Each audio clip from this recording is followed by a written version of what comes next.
야고보서 오늘 12번째 시간이고요. 제목은 이기주의와 이타주의라는 제목입니다.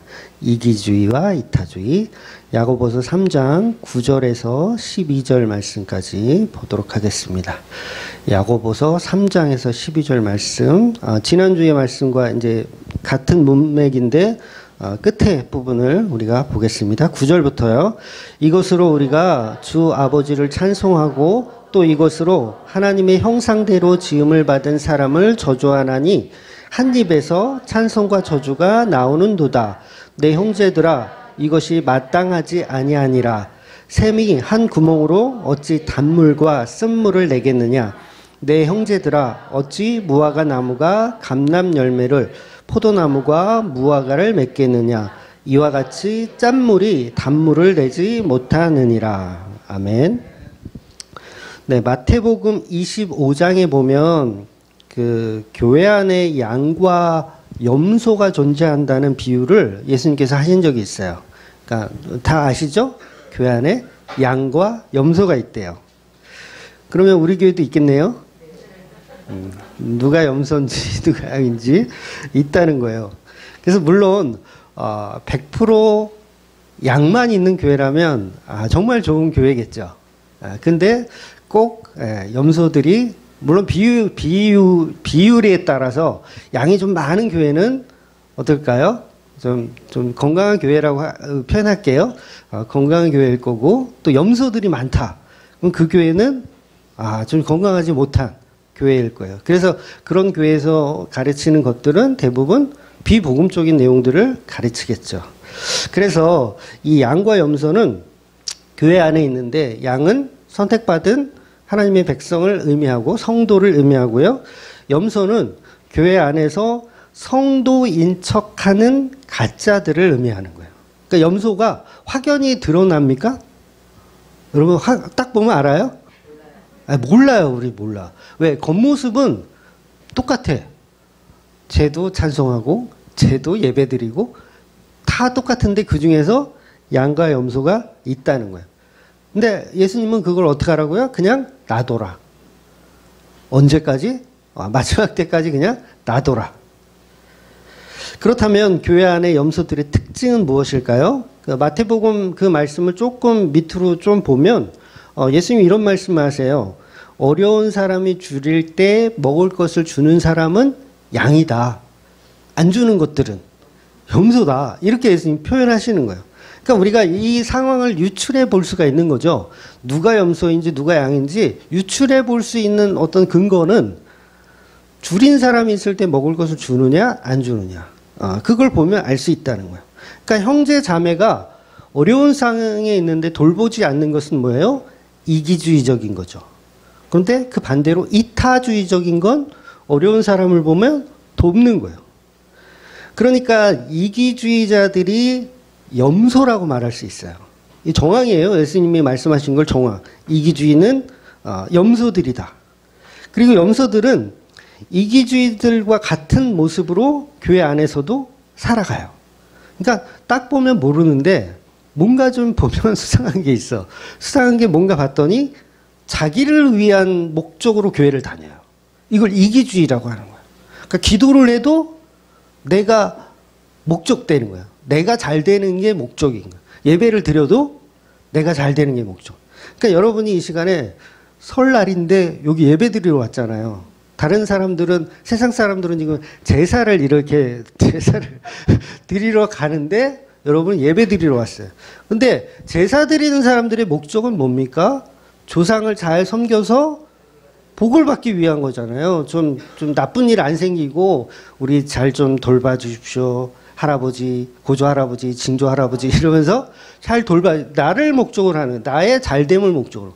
그런데 교회에 앉아서도 우리가 똑같이 하나님, 제가 다른 세상 사람들처럼 제사 드리지 않고 예배 드리러 왔으니까 제가 얼마나 갸륵합니까? 그러니까 뭐예요? 저 좀 잘 봐주세요 하고 예배를 드리고 있으면 그 사람이 뭐라고요? 염소인 거예요. 간단하죠? 자, 염소들 다 나가. 네. 그러니까 유출해 볼 수 있는 거예요. 얼마든지. 내가 염소였구나. 이거 큰일 났네. 그럼 어떻게 해야 돼요? 우리는 회개해야죠. 내가 염소였습니다. 그런데 반대로 양들인 성도들은 성령의 은혜로 이타적인 사람이기 때문에 나를 목적으로 예배드리는 게 아니라 오직 예수님의 영광 그리고 하나님의 사랑과 이웃 사랑 때문에 예배를 드리고 있더라는 거예요. 그래서 이타적이며 겸손하게 살아가는 사람들이 바로 교회 안에 양들이라는 거예요. 그래서 이타적이기 때문에 고아와 나부를 보면 어떡합니까? 돌보아 주는 거죠. 그래서 교회 안에 성도들의 모습은 이 야고보의 말씀처럼 야고보의 서론이 다 그런 얘기들이었거든요. 그러니까 돌봐주게 되어 있다는 거예요. 그러니까 아이들이 이렇게 떠들어요. 설교 시간에 그러면 잘 돌봐줘야 돼요. 그래서 교회 안에 양과 염소는 겉모습은 비슷하지만 염소들은 종교적으로 십자가에 죽은 척 연기하며 자기의 이익을 챙기는 사람들이에요. 그러니까 연기를 하는 거죠. 그런데 이 양들은 실제로 예수님의 십자가로 죽은 자들이에요. 결국 이 양인 척하는 염소들의 특징은 고아와 가부를 돌보지 않습니다. 왜? 이기적이기 때문에. 그러니까 지난주에 말씀드린 대로 이들은 심리학적으로 보면 나르시시즘으로 자아 도취에 빠져 있는 사람들이에요. 자아 도취. 그러니까 나르시시즘은 좋은 게 아니에요. 그건 자기를 사랑하는 자기애가 아니에요. 왜곡된 자기애예요. 실제로는 사랑한다 안 한다? 안 하는 거예요. 근데 사랑하는 척 하는 거예요. 연기하는 거예요. 그러니까 나는 이만큼 훌륭한 척 하는 거야. 그래서 이런 나르시시스트들이 예수를 믿으면 당연히 자아 도취를 버리고 어떻게 돼요? 어떻게 됩니까? 그러니까 잘못된 인격이 아니라 바른 인격을 갖게 돼요. 이거 중요해요. 그러니까 내가 나르시시즘에 가득 찬, 제 발음이 잘 안 돼도 이해해 주세요. 나르시시즘에 가득 찬 사람이라도 예수를 믿으면 어떻게 된다고요? 바뀌는 거예요. 바뀌어. 그래서 예수 그리스도의 현명한 사랑으로 바뀌어지는 거예요. 그래서 이걸 심리학에서 이제 나르시시스트라고 하는데, 이들을 나르시시스트라고 하는데, 이 반대의 개념이 뭐냐면 에코이스트라 그래요. 이건 발음이 좀 쉽다. 에코이스트라 그래요. 그러니까 에코이스트는 뭡니까? 이타적인 사람들이에요. 이타적인 사람들. 그러니까 교회 안에서 성도들은 고아와 가부를 돌보는 모습으로 나타나기 때문에 당연히 세상 사람이 보아도 성도의 모습은 어떤 모습을 보여야 돼요? 에코이스트의 모습으로 보여야 돼요. 세상 사람들이 볼 때도. 왜냐하면 내면에 있던 이기주의가 이타주의로 바뀌기 때문에 세상 사람들이 봤을 때도 저 사람은 변했구나라고 보는 게 맞습니다. 근데 보통은 잘못 이렇게 복음 전하는 목사님들의 특징 중에 하나가 안 바뀐다, 절대로. 어차피 우린 죄인이고 사기치던 거 예수 믿는다고 사기 안 치냐? 똑같이 사기친다. 이렇게 가르치는 목사들도 있어요. 복음주의 안에도. 절대 그렇지 않아요.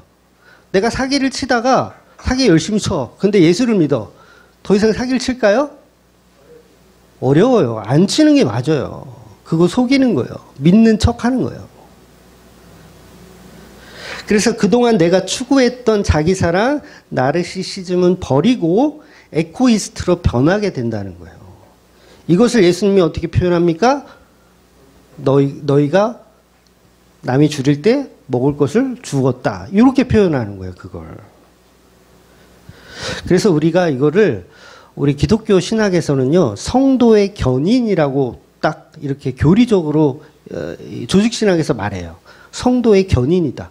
그러니까 그 전에는 누가 견인해 가요? 사탄이 견인해 갔는데 이제 예수를 믿고 나면 예수님의 성령님이 우리를 견인해 가는 거예요. 그러니까 하나님의 이끄심으로 우리를 인도 보호하는 거죠. 그래서 이 견인이란 이게 한자인데 그 자동차 이렇게 불법 주차했을 때 끌어가는 그런 뜻은 아니에요. 그런데 그렇게 이해를 해도 틀린 말이 아니에요. 그냥 끌어가는 거예요. 그냥 질질 끌어가는 거예요. 너 여기 세우면 안 돼. 너 여기 있으면 안 돼. 여기는 악한 자리야. 여긴 죄악된 자리야. 어떻게 해요? 끌어가는 거야, 그냥. 여긴 불법 주자야. 끌어가는 거. 그러니까 저와 여러분의 인생이 나르시시즘의 인생이었는데 거기서 끌어가는 거예요. 에고이스트의 자리로 끌어가시는 거예요. 그래서 이건요, 보통 교회들이 말하는 성화주의하고는 다른 개념이에요. 성화주의 아닙니다. 그건 100% 틀린 거예요. 성화주의가 아니에요. 성화주의는 얼마든지 율법적으로 만들어갈 수 있거든요. 그러니까 성화주의, 예를 들면 어떤 규칙을 만들어 놓고 그 규칙들로 살아내면 성화라고 보통 교회들이 얘기하잖아요. 예를 들어서 새벽 기도를 해. 예수 믿더니 새벽 기도를 해. 성화됐구나. 이거 맞아요? 틀려요? 이건 틀린 거예요. 예수 믿더니 주일 성수를 하더라. 이것도 틀린 거예요. 왜냐하면 그건 율법으로 만든 걸 지키기 때문에 얼마든지 염소들도 새벽 기도해요. 주일 성수해요. 근데 이 성경이 말하는 진정한 성화는 뭐냐면 이기주의가 이타주의로 바뀌는 거예요. 근데 그게 내가 바꾸는 게 아니라 성령께서 내 안에 오셔서 나를 장악하시기 때문에 바뀌어가는 거예요. 이게 진짜 성화주의라는 거예요. 진짜 성화. 주의자를 빼야 돼. 진짜 성화되어 가는 과정인 거예요. 그런데 이걸 왜곡시켜서 성화주의, 왜곡된 율법주의로 만들어 놓은 거죠. 그러니까 누가 가르친다고 되는 게 아니에요. 예수를 믿으면 그 삶이 누가 가르친다고 해서 변하는 게 아니라 변하게 되어 있는 거죠. 그래서 성도들이 말하는 진정한 성령의 견인은 율법으로 만들어가는 게 아니라 성화주의가 아니라 염소의 자리에서 양의 자리로 바뀌는 거예요. 내가 그동안 염소의 자리에 있었네? 큰 충격을 받고 양의 자리로 돌아서게 되는 거죠. 근데 이걸 내 의지로 돌아서는 게 아니라 성령의 의지로, 성령의 은혜로 돌아서게 되더라는 거예요. 그래서 세상에서 사기만 치던 사람이 예수를 믿으면 절대 그 일을 계속할 수가 없습니다. 물론 개버릇 남 준다고 남 안 준다고인가요? 개버릇 남 안 준다고 이렇게 습성이 있어서 실수는 할 수 있어요. 내가 예를 들어서 뭐 과일을 파는 사람인데 과일을 9개 담고 10개라고 속여서 팔던 이 습관 때문에 나도 모르게 그렇게 할 수는 있어. 그런데 뭐예요? 분명히 후회하죠. 내가 이러면 안 되지. 내가 또 이런 개버릇이 나왔네. 이렇게 회개를 하게 된다라는 거예요. 사기치는 일을 멈추죠. 더 이상은 9개를 10개라고 속이지 않아요. 오히려 11개를 주면서 10개라고 이렇게 말할 수는 있지만 분명히 변하더라는 거예요. 안 바뀌면 뭐예요? 그건 아직도 염소인 거예요. 안 바뀌면. 자기 자아에 속아서 우상을 만들고 있는 것 뿐이에요. 그걸 종교라고 하는 겁니다. 그건 진정한 복음이 아닙니다. 진정한 성화는 율법으로 지키면서 이타주의가 되는 게 아니라, 즉 고아와 가부를 예수님이 돌보라고 하니까 돌보는 게 아니라, 목사님이 돌보라고 하니까 돌보는 게 아니라 내 안에 성령께서 그렇게 나를 만들어 가더라는 거예요. 그래서 성령에 견인되어진 사람들은 뭐예요? 이타주의적인 삶을 살게 되어 있어요. 그래서 율법을 행위로 지키는 게 아니라 내가 뭡니까? 십자가에 죽었다예요. 내가 십자가에 죽었다. 나의 자아는 무너진 거죠. 자아가 없어요. 무너졌어요. 그래서 오직 예수 그리스도의 그 몸된 교회를 조건 없이 사랑하게 되는 거예요. 그래서 고아와 가부를 돌볼 수 있는 겁니다. 그러니까 고아와 가부를 돌보면서 내가 이렇게 돌보잖아. 내가 이렇게 잘하잖아. 이게 나올 수가 있다 없다? 네, 나올 수가 없는 거예요. 내가 이렇게 하면 하나님이 내게 칭찬해 주실 거야 라는 개념 자체가 생길 수가 있다 없다? 없어요. 그냥 사랑하기 때문에 돕게 되는 개념인 거예요. 그러니까 교회에서 여러분이 신앙생활 하면서 뭐 주일 성수를 하고 헌금을 하고 봉사를 해요. 봉사를 열심히 해요. 그러면 목사님께 칭찬 듣기 위해서 또는 하나님께 칭찬 듣기 위해서 봉사하거나 헌금하거나 예배드리면 그건 뭐예요? 잘못된 성화주의라는 거예요. 잘못된 성화주의. 성화되어 간다는 건 율법을 지켜서 성화되는 게 아니라 성령이 나를 이끌어가는 삶을 살아내게 되는 걸 성화라고 하는 겁니다. 그래서 친구들을 매일 괴롭혀요. 우리 친구들 괴롭히는 친구들 있어요? 친구들을 열심히 괴롭혀. 그러다가 예수를 믿었더니 뭐예요? 더 괴롭혀. 그게 될 수 있을까요? 네, 될 수가 없는 거예요. 왜? 나보다 남을 더 낮게 여기는 그 마음이 내 안에 들어오기 때문에 괴롭히던 일을 멈추게 되어 있어요. 안 멈추면 뭐예요? 나는 아직도 염소구나. 그래서 성도들의 특징은 교회 안에서 나를 높이지 않습니다. 나를 높이지 않고 예수님을 높이고 복음을 가진 형제 자매라면 나보다 남을 더 낮게 여기는 거예요. 물론 이 말은 비복음을 가진 자를 낮게 여기란 말이 아니에요. 여러분 부모가 예수를 안 믿어요. 그러면 그 부모에게 순종해야 될까요? 아니에요. 순종하면 안 돼요. 그러니까 어느 윤리 도덕적인 건 순종해야 되지만 복음에 있어서는 순종해서는 안 돼요. 그래서 십계명의 말씀에 네 부모를 공경하라 했을 때 무조건 부모의 악행까지도 다 허용하라는 얘기가 아닌 거예요. 그래서 교회 안에 염소를 나보다 더 낮게 여기라 그 말입니까? 아니에요. 교회 안에 염소를 나보다 더 낮게 여기라는 말이 아닙니다. 양들끼리의 얘기예요. 교회끼리의 얘기. 양들끼리는 어때라? 나보다 그 양을 더 낮게 여겨라. 그 얘기예요. 그래서 교회 안에 염소들은 어떻게 해야 됩니까, 여러분? 복음의 검으로 반쯤 죽여놓으셔야 돼요. 복음의 검으로 반쯤 죽여놓으세요. 그러니까 낮게 여기라 그랬다고 염소들까지 다 그래 너가 훌륭해 이렇게 하라는 얘기가 아닌 거예요. 그래서 성령보다 앞서가는 자 염소입니다. 자기를 높이려는 자 역시 염소예요. 그럼 여러분이 어떻게 돼야 됩니까? 악어가 되어서 뜯어 먹으셔야 돼요. 악어가 되어서 뜯으셔야 돼요. 성도들은 반드시 정신 차립니다. 염소의 모습을 한 성도들은 반드시 정신을 차려요. 그래서 교회 안에 이런 자아도취에 빠져서 사는 염소들인 나르시시스트들은 다음 주에 볼 14절 말씀에 보면 특징이 하나 더 있는데 형제 자매에게 시기 질투를 해요.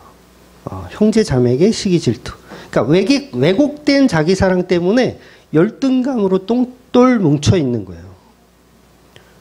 그래서 교회 안에 나보다 남을 더 낮게 여기는 것이 아니라 자신만이 우월하다고 생각해요. 자신만이 우월하다.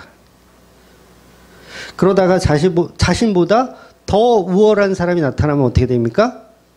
열등감이 생기는 거예요. 그러니까 그동안은 아무 문제가 없는데 나보다 더 괜찮은 누군가 나타나면 열등감이 생겨요. 그러니까 정상적인 사람, 정상적인 복음으로 간직한 사람은 나보다 더 우월한 사람을 발견하면 오히려 기뻐해야 되거든요. 왜냐하면 저도 설교하는 사람이지만 저보다 더 설교를 복음적으로 잘하는 사람을 내가 발견했다. 그러면 제가 어떠해야 정상적인 인간이에요? 기뻐해야 돼요. 와, 이런 분도 있었네. 와, 이분에 대해서 뭔가 배울 거는 없을까? 이렇게 하는 게 정상적인 건데, 저 인간 나보다 잘하네? 짜증나네? 씨, 어떡하지? 이런 사람 뭐예요? 본인이 염소인 거예요. 본인이 염소인 거. 그러니까 제가 이 예를 들었지만 여러분들도 마찬가지예요. 내가 설거지를 막 해, 교회에서. 그동안 얼마나 많은 칭찬을 받았을까, 사람들이. 설거지 왜 이렇게 잘하세요? 막 칭찬받고 있어. 너무 좋아, 즐거워. 근데 어느 날 새 가족이 등록해서 설거지를 시켰더니, 와, 이 사람은 나보다 더 빠르고 정확하고 깨끗하고 더 훌륭해. 열등감이 확 생기는 거야. 짜증이 확 나. 이런 사람은 뭐라고요? 염소. 이게 아무것도 아닌 것 같아도요.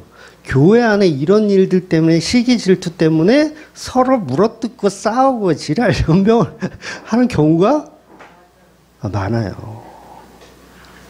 이게 뭐예요? 자기 애가 왜곡되어 있는 거예요.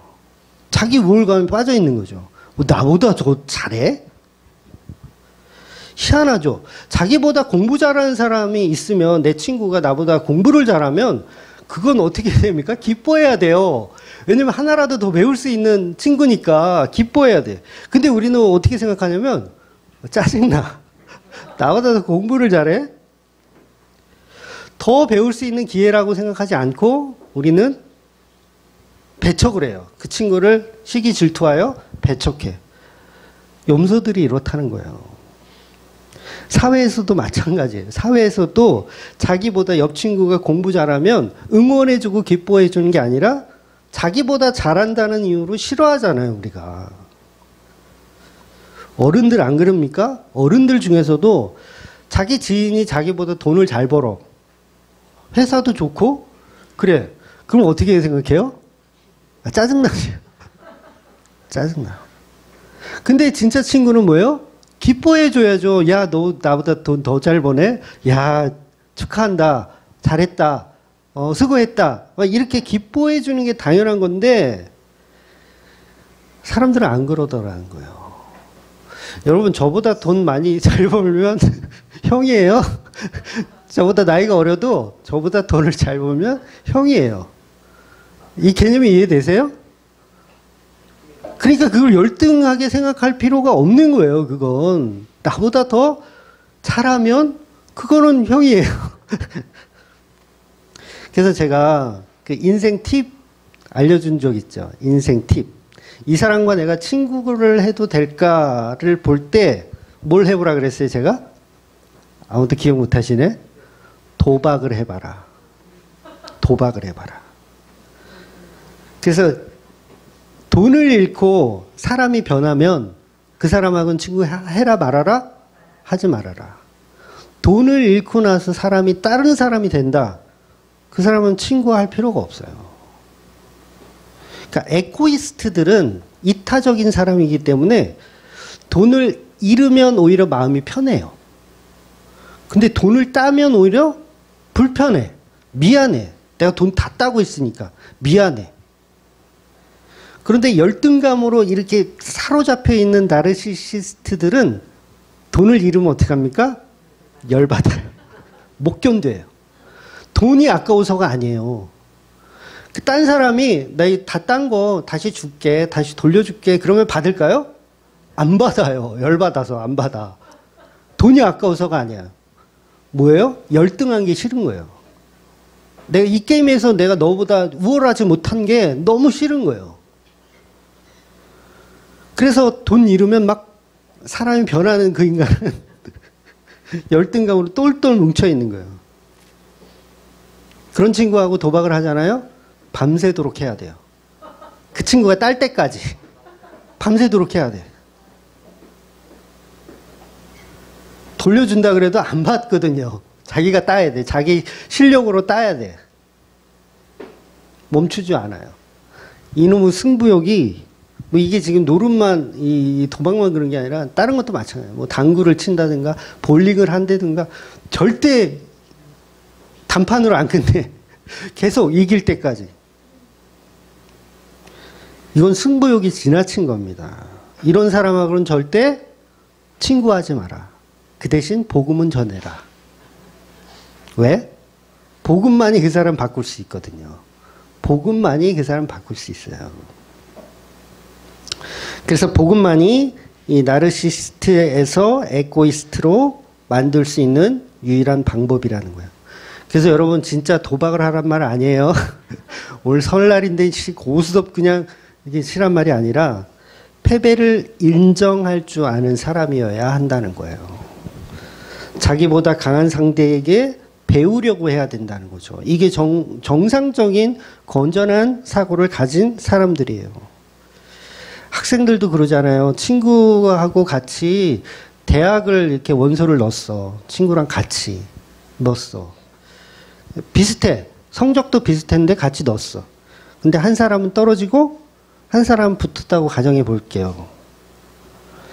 진심으로 합격한 사람을 그 떨어진 친구가 이렇게 축하해 준다면 그 사람은 진짜 에고이스트죠. 근데 축하를 못 해줘. 겉으로는 축하를 해주지만 집에 돌아가서 친구 사진 걸어놓고 다트 막 던지면서 너만 아니었으면 내가 합격했을 텐데 막 이런 게 인간의 모습이라는 거예요. 그러니까 진짜 축하해 주는 사람들은 누구다? 양들만 가능하다는 거예요. 나보다 더 남을 낮게 여기는 자. 그래서 이걸 기독교적으로 본다면 이들을 기독교적인 이코이스트라고 에코이스트라고 하는 거죠. 그러니까 예수를 진짜 믿는 사람은 예수 믿기 전에는 내가 이기주의적으로 살던 그런 사람이었는데 성령을 받고 예수를 믿으면 이타주의로 변하더라는 거예요. 그래서 변한 사람은 돈을 잃어도 괜찮아. 더 잃어줄게. 이렇게 되는 거예요. 더 잃어줄게.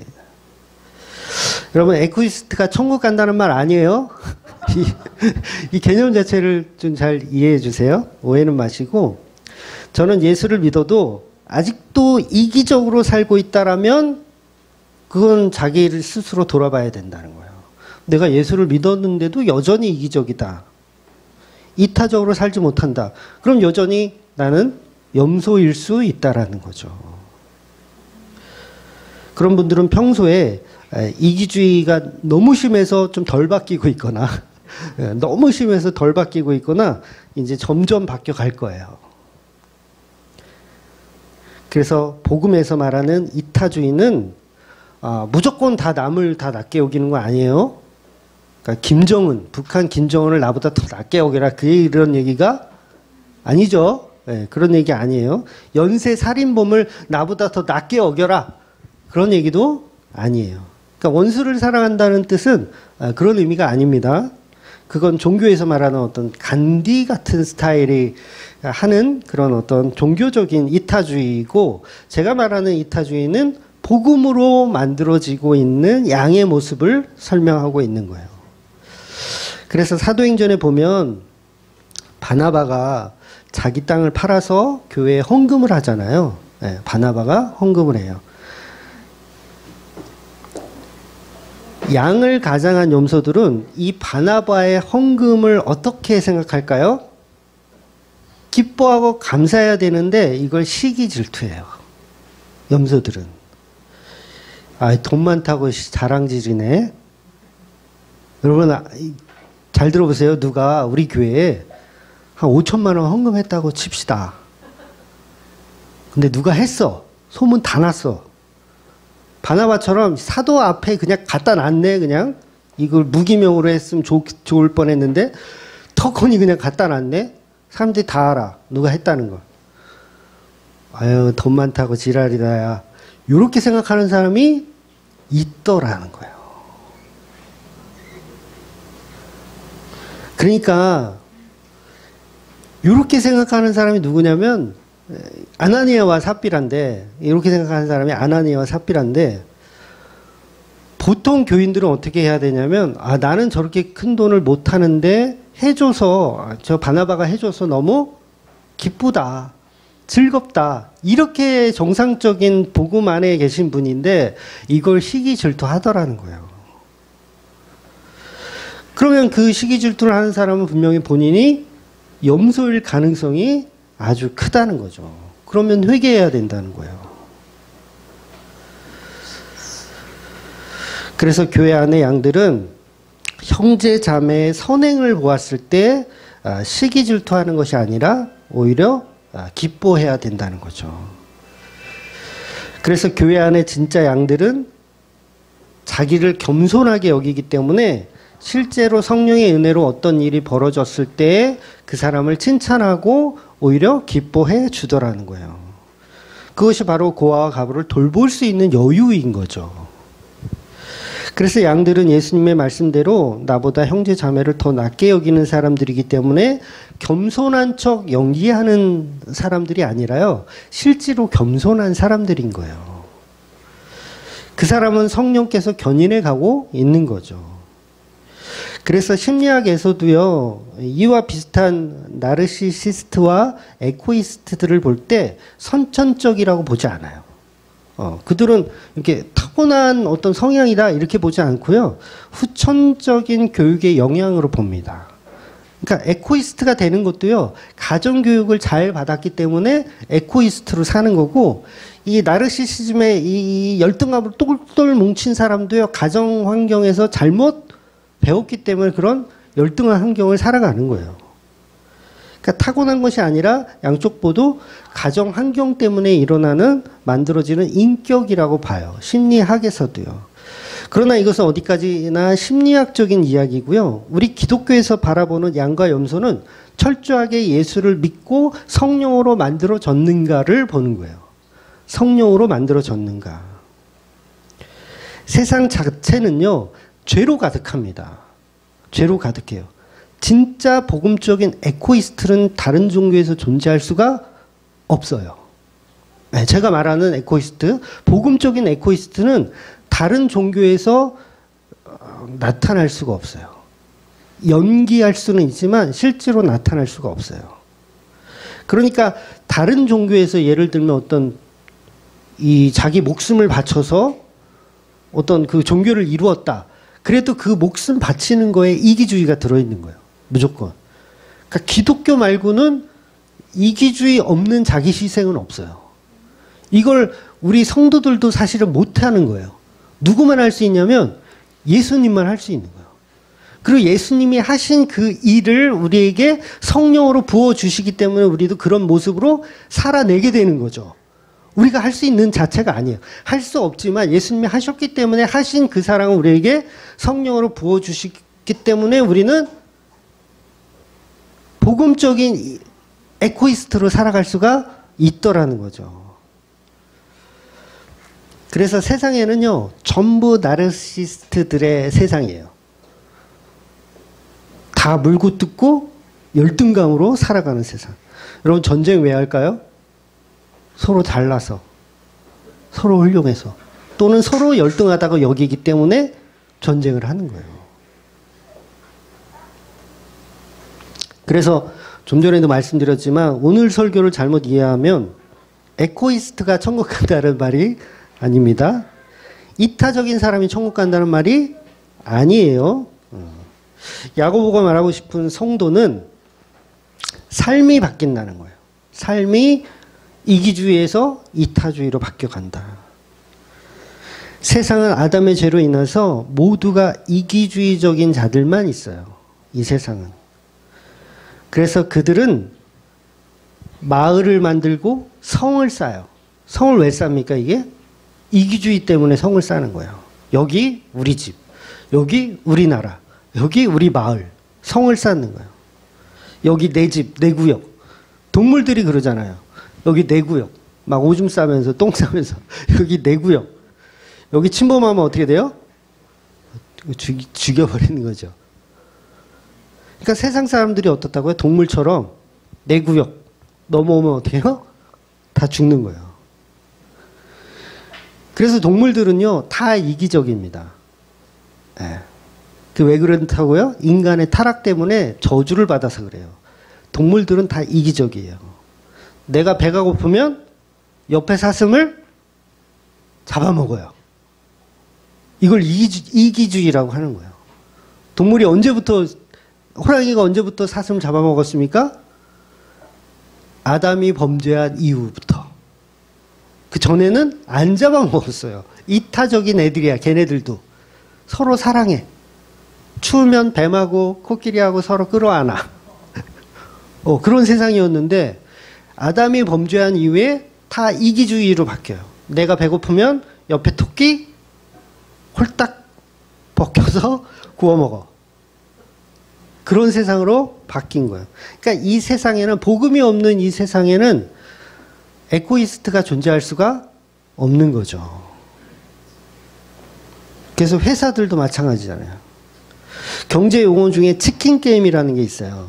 치킨 게임이 뭔지 아시는지 모르겠는데, 용감한 놈만 살아남는 거예요. 용감한 놈 한 놈만 살아남는 거.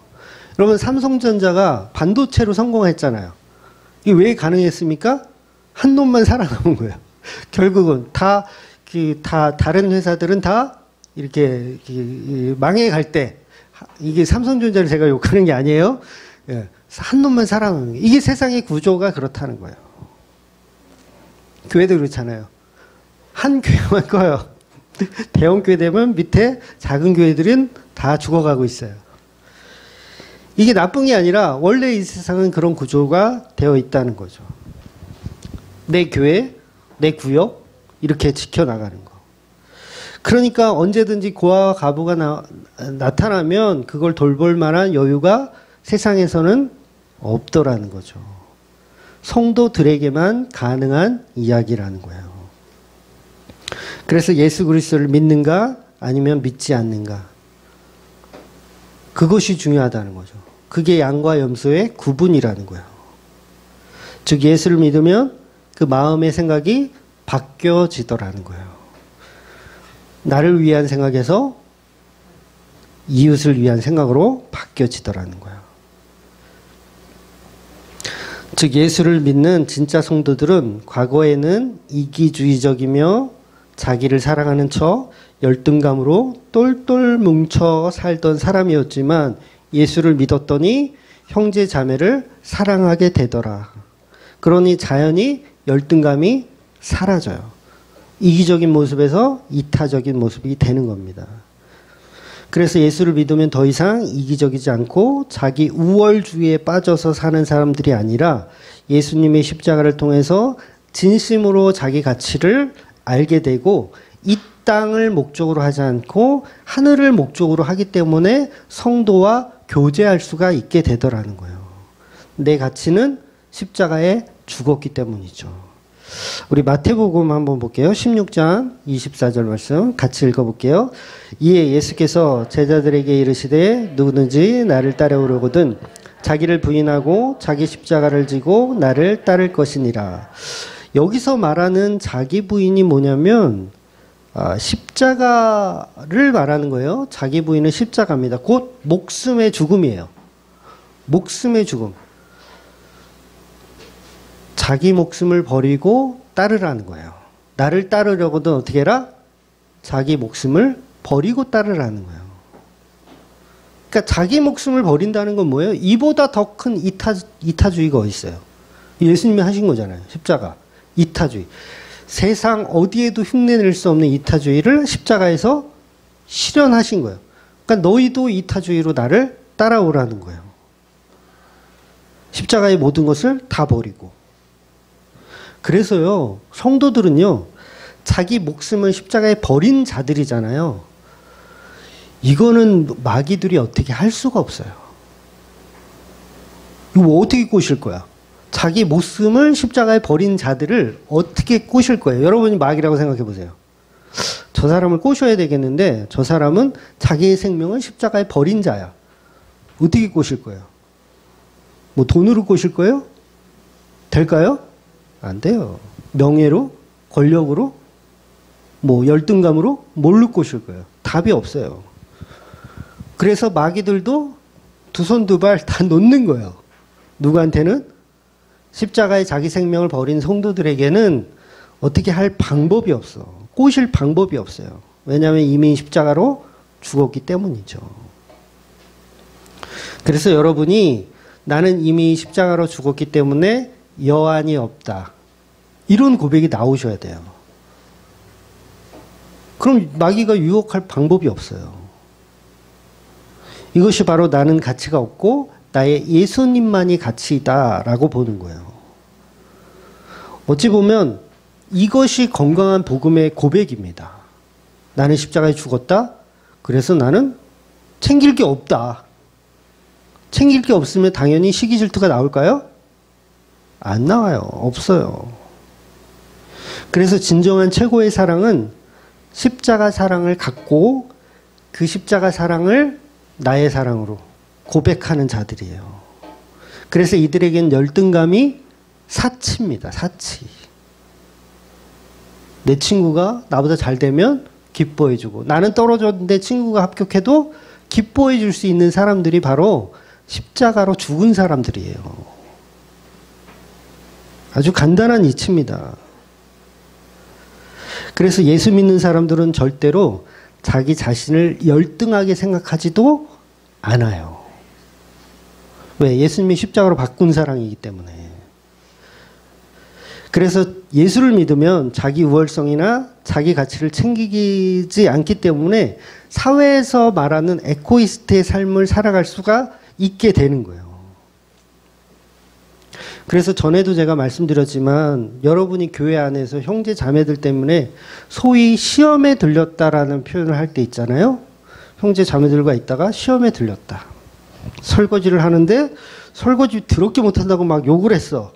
그러면 왜요? 시험에 들렸다. 그러면 본인이 믿음 없음을 인정해야 돼요. 아, 내가 믿음이 요것밖에 안 되는구나. 왜 열등감이 있는 거예요? 설거지 하면서도 열등감이 있는 거야. 시험에 빠진 자는 본인이 믿음이 없는 거예요, 사실은.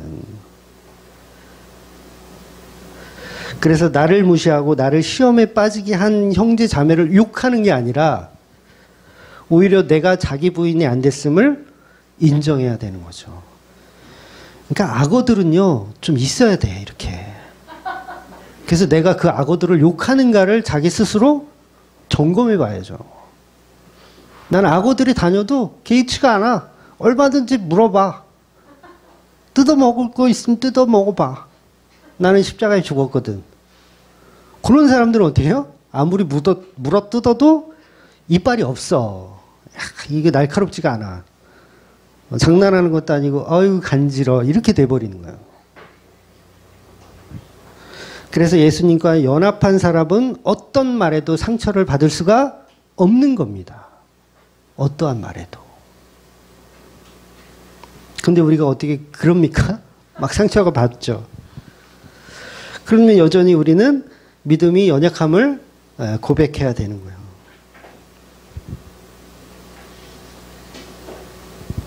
그래서 우리가 막 그런 어떤 교회 안의 분쟁들 때문에 막 신앙을 포기하거나 교회를 떠나는 일이 있어서는 안 되는 거예요.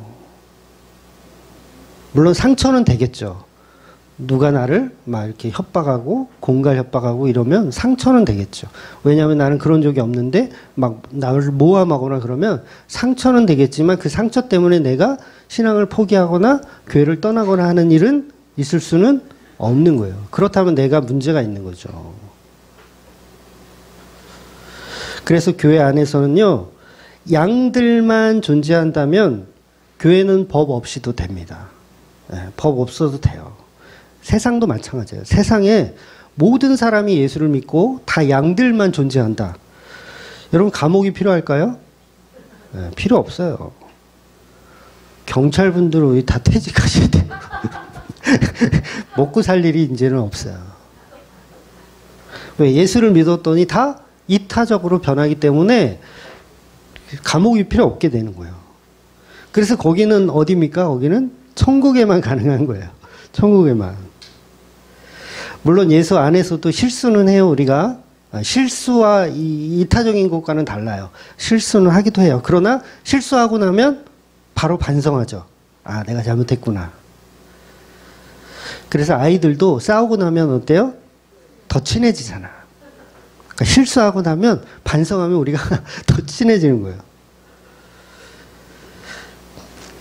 그래서 예수를 믿어도 성령을 받아도 죄 짓는 것은 이제 똑같지만 이타주의적으로 바뀌어가는 건 사실이라는 거예요.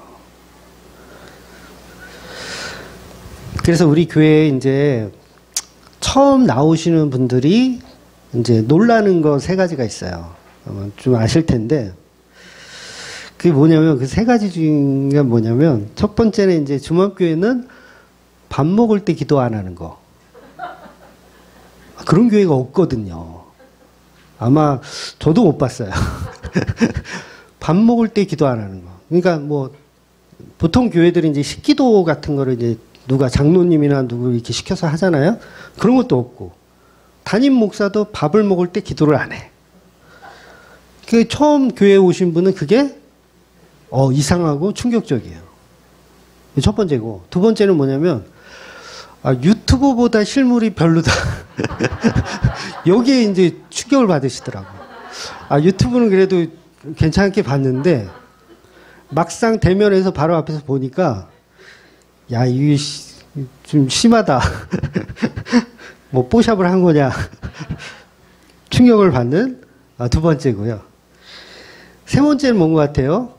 아시는 분은 아시겠지만 세 번째는 뭐냐면 우리 교회 주보에 헌금자 명단이 기록되어 있는 걸 보고 많이 놀라세요. 헌금자 명단. 우리 교회는 주보에 지난주 헌금하신 분들 이름이 다 기록되어 있거든요. 이걸 보고 놀라세요. 왜 놀라냐면 유튜브에서 이렇게 설교 듣기는 이 주맘교회는 누구보다도 건강한 교회, 그 다음에 금전적으로도 건강한 교회라고 소문난 교회로 알고 있었는데 주보에 헌금자 명단이 있는 것을 보고 충격을 받으시는 거예요. 그러니까 왜 그렇게 충격을 받냐면 보통 명단을 기록하는 건 어떤 경쟁심을 유발하기 위해서 또는 헌금 안 내면 이름 없으면은 창피하잖아요. 그러니까 창피한 사람들 꼽주려고 그래서 명단을 기록한다라는 것으로 이 상상을 하시고 이제 주말교회 이렇게 건강한 교회인 줄 알았는데 왜 주보에 헌금자 명단이 있느냐 이걸 가지고 이제 놀라시는 분들이 있어요. 과거에도 있었고 지금까지도 있어요. 제가 설교 때 몇 번 말씀드린 적은 있는데, 그러니까 헌금자 명단을 기록하는 것 때문에 이제 그거에 대해서 이렇게 하지 않았으면 좋겠다라고 얘기하시는 분들도 있어요. 그래서 대부분의 교인들은요, 주보에 헌금자 명단이 있는 것을 이렇게 건강하지 못한 교회로 생각해요. 건강하지 못한 교회. 사실요, 일일이 주보 제가 만들거든요. 도와주는 사람 없어요. 제가 만들어요. 일일이 주보에 그날 헌금자 명단을 기록하는 거 쉬운 건 아닙니다. 일일이 찾아봐야 되고, 솔직히 귀찮아요, 저도. 그리고 어떤 교회는 그런 교회 있잖아요. 모든 헌금은 다 무기명으로 한다. 그런 교회 있어요, 실제로. 이름 쓰지 말고 무조건 무기명으로 내라. 그런 교회 어떻게 생각합니까? 굉장히 건강한 교회라고 생각해요. 그런데 우리 교회는 솔직히 비공개로 하든 공개로 하든 헌금자가 달라지지 않다고 생각해요. 저는 않는다고 생각해요. 그러니까 공개하면 내고 비공개하면 안 내실 분이 없다라고 저는 생각하는 거예요. 저의 큰 착각일 수도 있겠지만 그 정도 수준은 넘었다고 저는 판단하고 있어요. 그런데 일일이 주보의 명단을 기록하고 교회 카페에도 인터넷으로 연보를 보내주시는 분들의 이름을 인터넷에 제가 다 올려요. 날짜까지 해서 다 올려요. 사실 귀찮은데 왜 올리냐? 이유는 간단해요. 왜 오해를 받으면서까지 그걸 계속하고 있느냐? 이유는 간단합니다. 주맘교회 헌금은 재물이 아니기 때문에 그래요. 재물이 아니기 때문에. 이게 무슨 말이냐면 우리 교회 여러분이 내는 헌금은 하나님께 드리는 헌금이 아니라 교회에 내는 후원금이기 때문에 다 공개를 하는 거예요. 후원금이기 때문에. 하나님께 드리는 거면 안 공개해도 돼요. 하나님이 알아서 하실 거니까. 그런데 이건 엄연히 교회에 내는 후원금입니다. 후원금. 그래서 인터넷 분들이 온라인으로 붙여주는 것도 제가 기록하는 이유가 후원금이기 때문에 인터넷에 올려드리는 거예요. 우리 교회는요, 대한민국이 인정한 고유 번호증을 가진 비영리 단체입니다. 이해되시죠? 비영리 단체. 즉, 고유 번호증을 준다는 건 국세청에서 발급해 주는 건데, 이건 어떤 동호회나 어떤 아파트 자치단체, 어떤 모임, 무슨 모임, 이런 비영리 단체에 주는 사업자 등록증과 비슷한 개념의 것이에요. 근데 돈을 버는 모임이 아니라 돈을 벌지 않는 모임이기 때문에 후원금을 받아도 된다라는 의미에서 고유번호증을 국세청에서 발행해 주는 거예요. 그러니까 우리는 후원금을 공식적으로 받을 수 있는 기부금 단체인 거예요. 그러니까 여러분이 내는 돈은 다 뭐예요? 기부금이에요. 세상적으로 볼 때도 기부금. 그런데 반대로 생각해 보세요. 어떤 번영회가 있어요. 여기도 기부금 단체인데 그 기부금 받은 것을 회장이 다 공개하지 않아. 누가 냈는지를 모르게 해. 그러면 그걸 건강하다고 볼 수 있을까요? 아니죠. 오히려 건강하지 않은 거예요. 그러니까 기부금을 받는다는 건 다 명단을 공개해야 돼요. 심한 경우는 액수까지도 사실은 다 공개하는 게 맞아요. 누가 얼마 냈다, 얼마 냈다, 이것까지 동호회, 비영리 단체는 무조건 다 공개를 하는 게 건강한 거예요. 근데 그걸 공개하지 않고 이렇게 비자금을 만든다. 얼마든지 만들 수 있거든요. 그래서 교회도요, 세상이 볼 때는 그냥 동호회입니다. 동호회예요, 교회. 세상이 볼 때 교회는 동호회. 그래서 국세청이 인정하는 기부금 영수증을 발행할 수 있는 곳이에요. 그런데 마치 교회는 헌금을 내는, 하나님 앞에 내리는 어떤 재물이라고 생각해서 이거를 비밀리에 하는 게 건강하다고 생각하는 거예요. 이게 잘못된 생각이에요. 하나님 뭐가 부족해서 여러분의 재물을 받으시겠어요? 이미 십자가로 끝난 재물을 왜 또 받겠어요? 어떤 교회는 주보에 이렇게 써 있더라고요. 향기로운 재물 드리신 분의 명단. 이렇게. 그건 잘못된 거예요. 아니요. 기부금 내신 분들 명단. 이렇게 써야죠. 기부금을 내신 분들의 명단. 후원금을 내신 분들의 명단. 그래서 교회 내 헌금은요, 얼마든지 비자금 만들 수 있는 거 아세요? 대형 교회 뭐 비자금 막 몇백억씩 만들잖아요. 그게 왜 가능해요? 공개하지 않아서. 공개하지 않아서. 비밀리에 해서. 그런데 만약에 그 사회단체가 국세청에 이렇게 보면 거기는 타켓이에요. 여기는 비리가 온상이다. 그런데 막 공개해, 다. 우리 교회처럼 다 헌금 낸 사람 공개하고, 그 다음에 월 보고하고, 그러면 국세청이 딱 볼 때 여기는, 아, 건강하구나. 여기는 뭐 이렇게 비자금 할 게 없구나. 이렇게 그냥 넘어가요. 근데 우리 교인들만 이 사고가 잘못돼가지고 명단을 공개하면 헌금 더 거두려고 한다. 이렇게 오해를 하는 거예요. 여러분이 후원금을 안 내시면요, 저는 힘듭니다. 힘들어요. 우리 애들 얼마나 많이 먹는지 아시잖아요.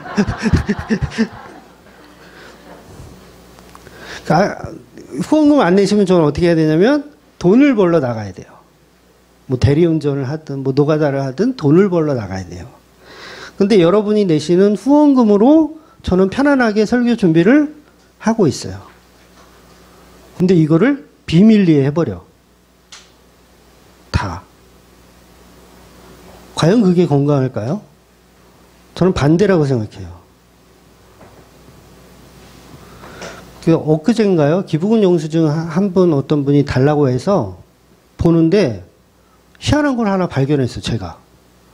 뭘 발견했냐면 이분은 한 달에 한 번씩 이 연보를 보내주시는 분인데 기부금 영수증을 출력해 보니까 11번이 찍혀 있는 거예요. 12번이 찍혀야 되거든요. 매달 보내주시는 분이기 때문에. 보니까 5월달인가 하나에 누락이 되어 있어요. 없어요. 그래서 그거를 다 뒤졌어요, 제가. 다 뒤져서 봤더니 제가 깜빡 잊고 입력을 안 한 거야. 그러니까 그날, 그 한 날 이렇게 헌금하신 분은 다 누락이 된 거야. 액수가 한 40만 원 됐거든요. 그러니까 한 분이 한 게 아니라 몇 명 거가 누락이 됐어요. 그러니까 1년 동안 그걸 내가 모르고 있던 거야. 그럼 뭐예요? 그 돈은 어떻게 된 거예요? 사라진 거예요. 장부에서 사라진 거예요, 여러분. 근데 여러분 아무도 모르잖아요. 솔직히 그걸 월 보고서를 막 관심 있게 봤다. 그러면 뭔가 이상한 걸 발견했을 텐데 발견하기 힘들어요. 거의 제가 봐도 발견하기 힘든데. 그걸 발견해서 어떻게 했냐면 5월 달부터 12월 달까지 월 보고를 다 다시 했어요. 그래서 인터넷 보시면 아시겠지만 다 바뀌어 있어요, 숫자가. 그래서 우리 재정이 지금 40만 원이 늘어났어요. 그러니까 이거 돈 헤쳐먹기가, 야, 이거 쉽구나. 그렇잖아요. 40만 원 누락된 거 아무도 몰라. 그러니까 이게 물론 제가 혼자 하다 보니까 실수를 하기는 한 건데 이것도 얼마든지요 헤쳐올 수가 있겠더라고요.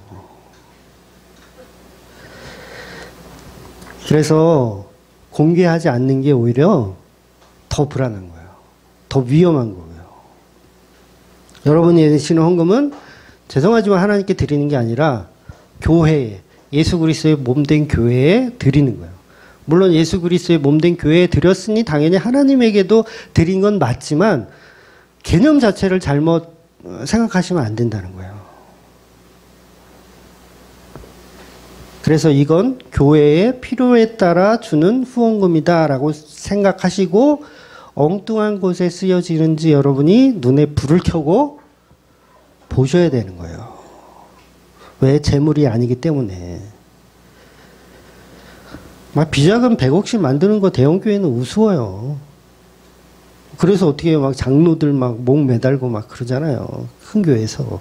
왜? 그거를 메꿀 수가 없어. 도대체 어떻게 찾아낼 방법이 없는 거예요.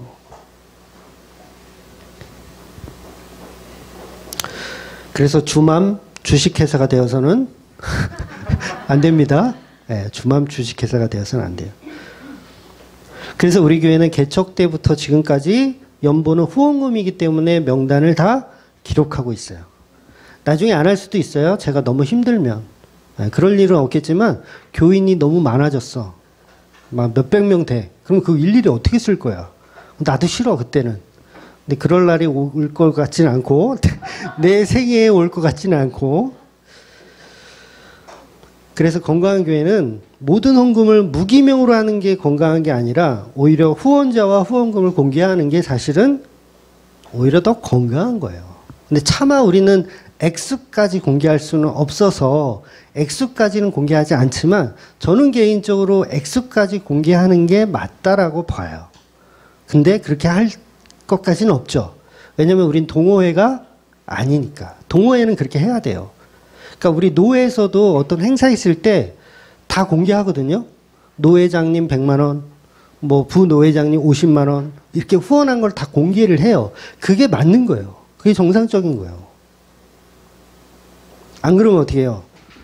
다 헤쳐먹을 수 있는 거죠.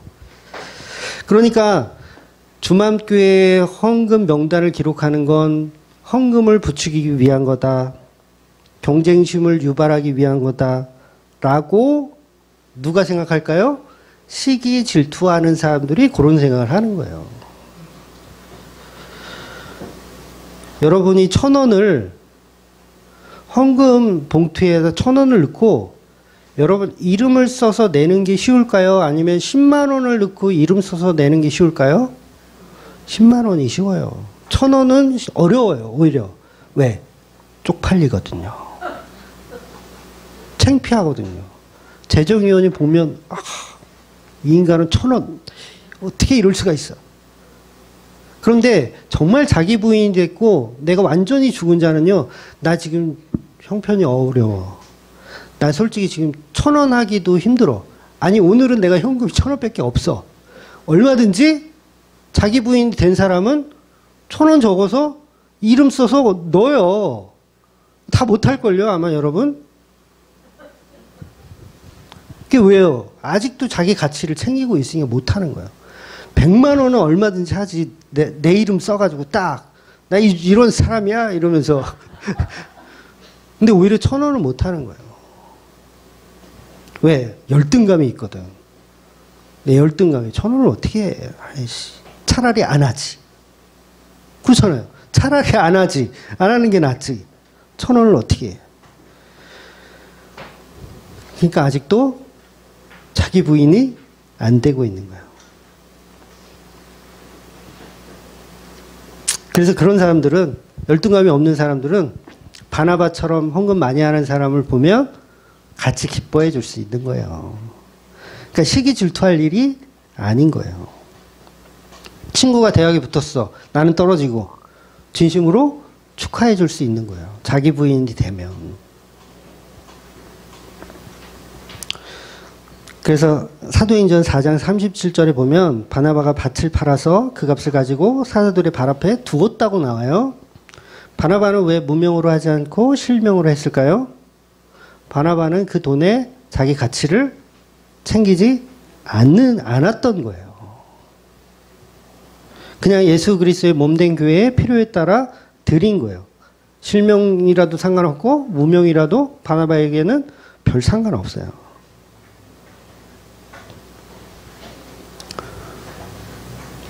왜냐하면 바나바는 열등감 자체가 없는 사람이기 때문에 그래요. 근데 우리는 그거 보고 야, 돈 많다고 자랑한다. 야, 땅 판 걸 다 이 헌금을 했네. 그렇게 생각하는 사람은 염소라는 거예요.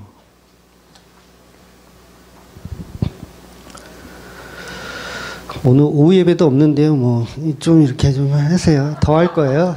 오후 예배도 없는데 뭐. 그러니까 이제 시간이 이렇게 막 되잖아요. 끝날 때가 되잖아요. 그러면 막 뒤에 원고가 더 있을 때 막 이걸 다 못하고 그냥 막 내려갈 때가 있어. 얼마나 억울한지 몰라요, 저는. 네. 근데 거의 다 끝나가니까, 네, 할게요. 그래서 우리는 반드시 예수 그리스도로 인해서 그 성령으로 우리는 탈바꿈이 돼야 돼요. 탈바꿈. 완전히 변화가 돼야 돼요. 그러니까 옛날에 이 습성들, 나르시스트의 이 습성을 완전히 예수 그리스도로 바뀌어서 에코이스트의 삶을 살아야 되는 거예요. 근데 그 방법은요, 다른 게 없어요. 예수 믿는 것밖에 없습니다. 여러분, 갑각류가 몸이 되게 딱딱하잖아요. 얼마나 딱딱해요. 그러니까 보통은 뼈가 몸 속에 있고 겉에 살이 있는데 이 갑각류들은 이 거꾸로 되어 있어. 그러면 이 갑각류들은 어떻게 성장할까? 이 딱딱한 뼈가 바깥에 있는데 그 속에서 살이 찔 수가 없잖아요. 우리는 조금만 먹었다 그러면 어때요? 살이 찌죠. 마음대로 쪄. 근데 갑각류들은 이 겉에 뼈가 있기 때문에 아무리 처먹어도 살을 찔 수가 없어. 그렇지 않아요? 살이 찔 수가 없어. 그러면 이 갑각류들은 어떻게 성장할까? 그렇죠. 허물을 벗더라고요.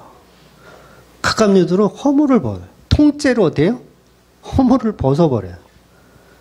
그러니까 우리가 변할 수 있는 유일한 방법은요, 허물을 벗어버려야 돼요. 이 허물을 뭘로 벗는다고요? 예수님의 십자가로만 가능한 거예요. 그러니까 나는 왜 이렇게 살이 안 쪄? 나는 왜 이렇게 이를 투덜댈 게 아니라 허물을 벗어야 된다는 거예요. 그래서 하나님의 그 성령의 은혜로 허물을 벗어내셔야 된다는 거예요. 그래서 교회 안에 염소였던 자가 양으로 허물을 벗는 거예요. 염소라는 허물을 벗는 거예요. 그래서 복음의 갑각류가 돼야 되는 거죠. 복음의 갑각류. 그래서 우리를 허물을 벗었을 때 갑각류가 굉장히 연약하잖아요. 딱딱하지 않거든요. 허물을 벗고 나면 말랑말랑해요. 껍질이 말랑말랑해. 그 말랑말랑한 모습이 우리의 모습인 거예요. 연약한 모습. 다 내려놓은 모습. 누가 와서 툭 치면 죽는 거예요, 그냥. 우리는. 죽는 거. 나를 내려놓음. 덤비지 못해요. 말랑말랑하기 때문에 덤비지 못해. 지난주에 상수리나무 이야기 드렸죠. 도토리가 상수리나무에 매달려 있어요. 자기 우월감에 빠져 있어. 나는 위대하다. 위대하다. 그런데 바람이 휙 부니까 어때요? 도토리가 땅에 뚝 떨어져서 그야말로 보잘것없는 도토리가 되었어요. 그러면 누가 좋아한다고요, 얘들아? 누가 좋아한다 그랬어? 다람쥐. 이 다람쥐는 어느 다람쥐야? 어느 나라 다람쥐야? 그렇지. 한국 다람쥐. 네, 우리들끼리 하는 네, 유행어였어요. 그래서 교회 안에 아직도 내가 훌륭하다. 내가 위대한 도토리다라고 생각하면 반드시 허물을 벗으셔야 돼요. 떨어지는 거예요. 도토리로 떨어져야 돼요. 허물을 벗어요. 그럼 그 도토리는 허물을 벗었기 때문에 이제 어떻게 됩니까? 땅에 썩어져서 진정한 상수리 나무로 다시 태어날 수가 있는 거예요. 이게 복음의 능력입니다. 다른 게 능력이 아니에요. 율법으로 우리를 이기주의에서 이타주의로 가는 게 아니라 성령의 은혜로만 가능한 거예요. 그래서 저와 여러분을 스스로 점검해 보셔서 나는 염소였다. 염소이다라고 하면 허물을 벗으셔야 돼요. 허물을 벗고 오직 예수님의 이끌림으로 살아가셔야 됩니다. 그래서 성도에게는요, 두 가지 말이 나올 수가 없어요. 단물과 쓴물이 한 입에서 나올 수가 없어요. 양의 모습만 나와야지 염소의 모습이 나올 수가 없는 거예요. 열매도 성령의 열매만이 맺혀져야지 상수리나무에 밤이 열리거나 아니면 포도나무에 앵두가 열리거나 이렇게 될 수가 없는 거예요. 염소에게는 염소만 나오고요. 양에게는 양만 나옵니다. 철저히 그건 예수 그리스도의 십자가라는 허물을 인해서 벗으셔야 된다는 거예요. 그 은혜로만 살아가시는 저와 여러분이 되시기를 주의 이름으로 축원드리겠습니다. 아멘. 기도하겠습니다.